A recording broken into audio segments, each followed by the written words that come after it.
I will. I will. Jeep wave. Jeep wave. I will.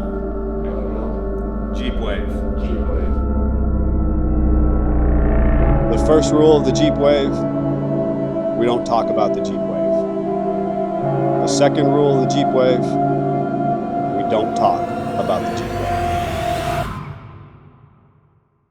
I'm Neil with SFJ 4x4, and last time we talked about Jeep ducking. You, the internet, you had opinions. The video sparked a ton of debate, but one thing kept coming up. Who really belongs in the Jeep culture? And that got me thinking, if people get so fired up about little rubber ducks, what about the Jeep wave? What Jeep models really get to wave? Where did it start? Are you doing it wrong? And is Jeeping actually a little bit of a cult?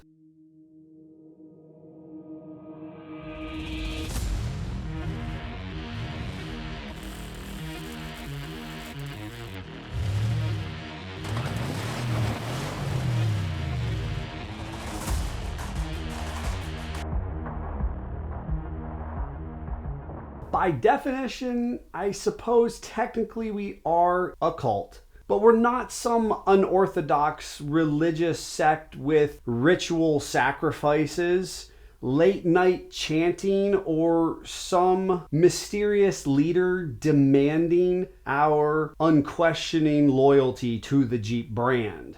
What we do have is an unspoken code of camaraderie and a slight obsession with waving at other strangers on the road. So maybe we're not a cult, but we are definitely something unique. So where did the Jeep wave start? Well, there's not any specific credentialed, referenced origin. There are a few viable theories. One of the most common attributes our World War II soldiers who were driving around, and in a sense of recognition and camaraderie on base and soldier to soldier, they would wave in recognition of each other. As an extension of that, post-war veterans, like my own grandfather following the Great Occupation, were returning servicemen who oftentimes purchased surplus military and then civilian Jeeps.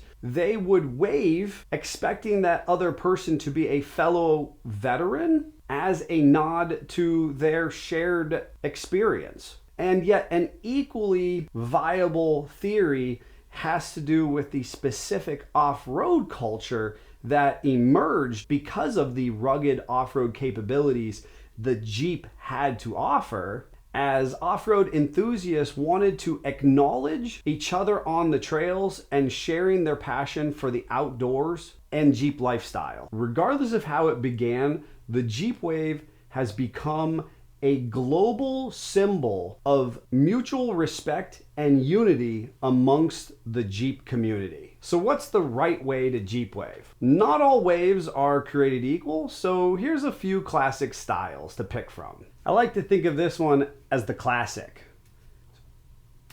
I don't even know, this feels so stupid.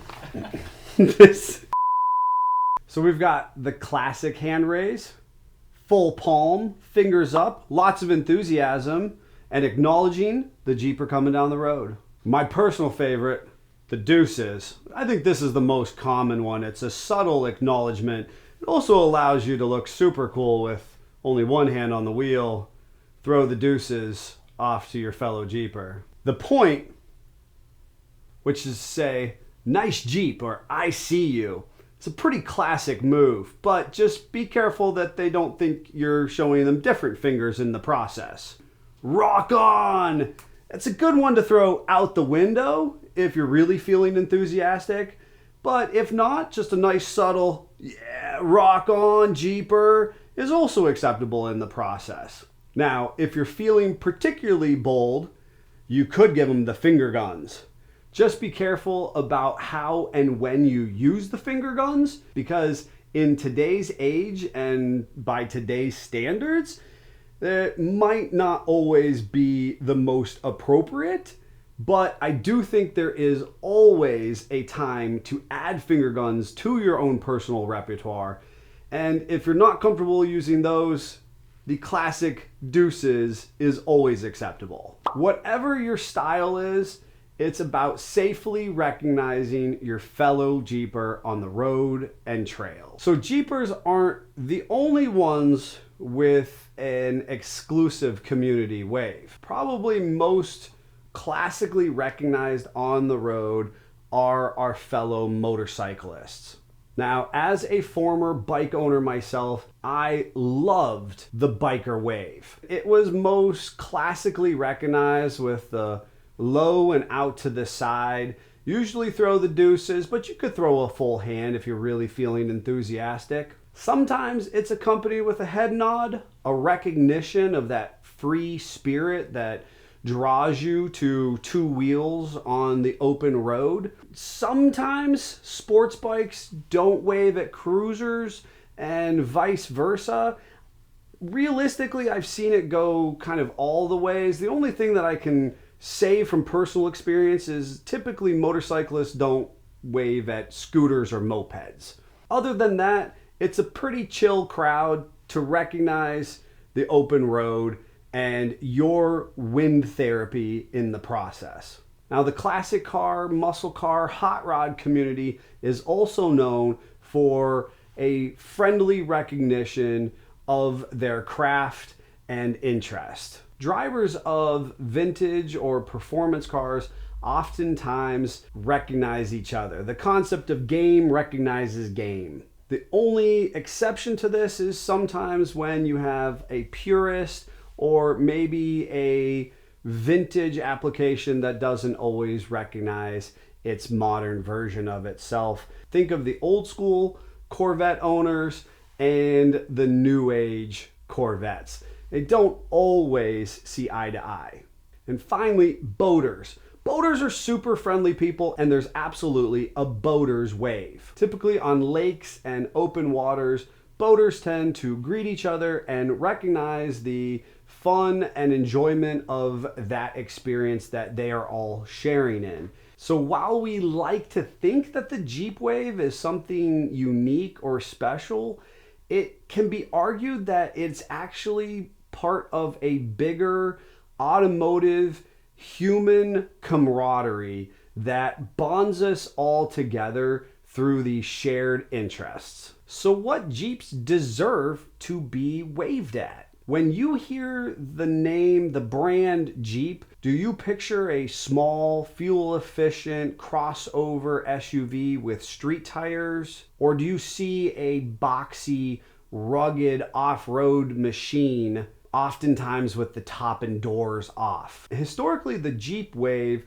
is reserved for what I like to call the open top Jeep club. This is your vintage CJs, your Wrangler platform starting in '87 with the YJ, the TJ, the JK, and the JL, and now with the JT Gladiator.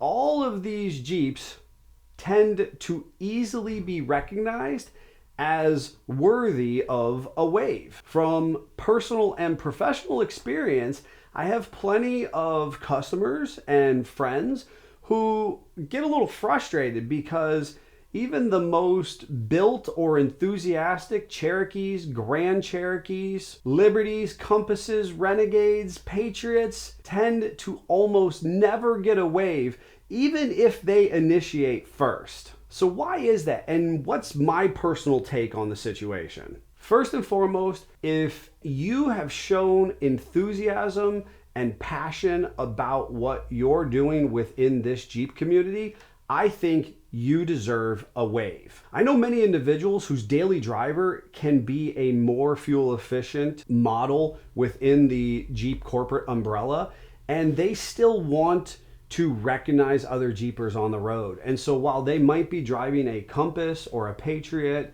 they still want to recognize their fellow enthusiasts. And so they wave because while they may own a Wrangler themselves, they're not in it right now, but they're waving to show and share that camaraderie. So I think they deserve a wave back. Additionally, as I've mentioned plenty other times, I think that there is absolutely a place for appropriate, enthusiastic owners who own a Patriot, who own a Renegade, who own a KL Cherokee or an XJ Cherokee, and even our Grand Cherokee family deserve waves if that person so chooses to participate and show excitement and fellowship in the process. I understand that a lot of Wrangler owners might not always be paying attention, that sometimes as humans, it's easier for us to recognize the same vehicle that we're driving. So if I'm driving a Wrangler, it's a very obvious and noticeable vehicle that it only makes sense that I notice other Wranglers on the road. I might not notice that unibody constructed vehicle that looks a little bit different than mine, but has the same manufacturer name on it. So I can excuse somebody who just kind of, isn't paying attention or just doesn't know what they don't know. But realistically, I still want better for our fellow Jeepers and everyone in the community. So if you're a person who's watching this who has a Wrangler and some other model within the brand, or you just have one of the other models right now, I think that if you want to wave, keep waving and trying to share that passion and enthusiasm with other Jeepers.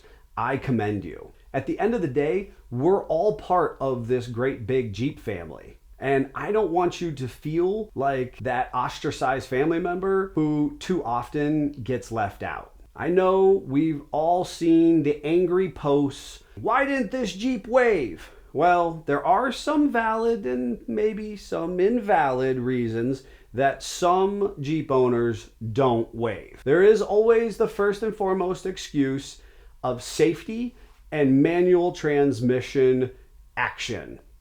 Okay, so I do get this one, especially if you are accelerating or decelerating, and it's a situation where authentically you need to be working a hand on the stick and your feet on the clutch and throttle, and you need to have a hand on the steering wheel.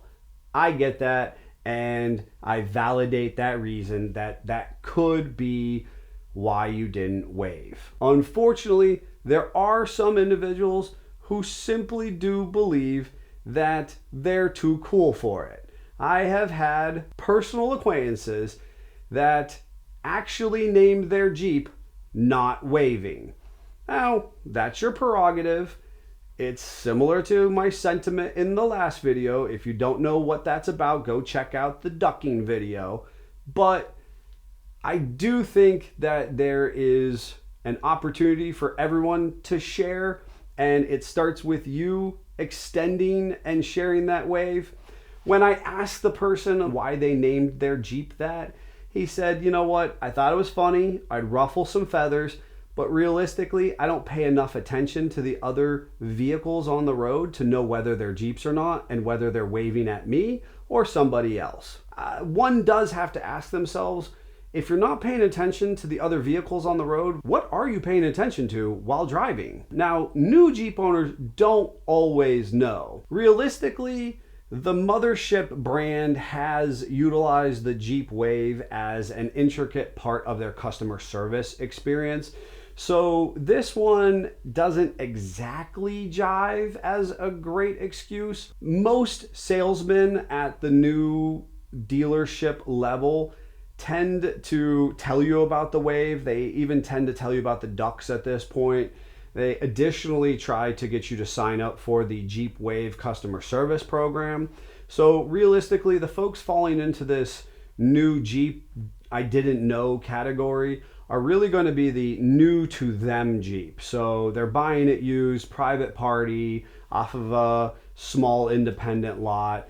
They might not know that there is this culture of waving or expectation that they participate in it.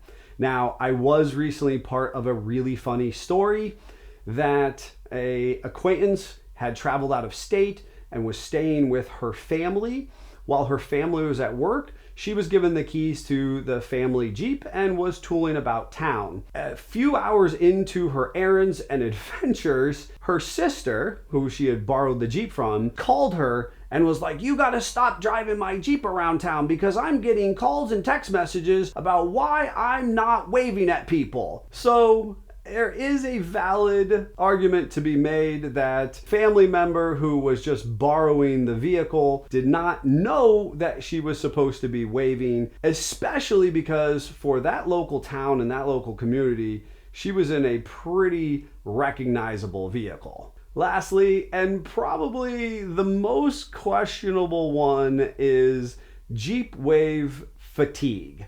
Now, I kind of get this because obviously we are a professional business where we're located, so we are always in Jeeps. There's a handful of Jeep-specific dealerships within a relative proximity to us, and there's a healthy Jeep culture where we are test driving and using our own personal vehicles. So you do get this sense of just constantly throwing out some type of wave, and so there is a little bit to be said about like, holy cow, like I'm just constantly waving. Now, I have to admit that I never grow tired of it, and it's almost second nature or muscle memory for me at this point. Honestly, for me, it's such a simple gesture, and while a bit of that enthusiasm that I had when I was a young boy going to off-road and Jeep events, and that, you know, that bright-eyed experience where I was hoping that somebody would recognize me as an enthusiast, has waned a little bit for me, to say that now it's rather nonchalant. With that said, I want to make sure that if there is an enthusiastic and excited little child or a new Jeep owner who is the person who is extending the wave to me, that I am actively returning that or initiating it so that they can feel welcomed within our community. The Jeep wave isn't about who deserves it. It's about the camaraderie and community that makes the Jeep culture special. Whether you're a fully built Wrangler or a bone stock Grand Cherokee, waving is a way to keep that spirit alive. So, do you wave? Have you ever been denied a wave? Is the Jeep wave an inclusive tradition, or is it an exclusive club? Are we in a cult with a secret handshake or notable sign? That'll be up to you to determine.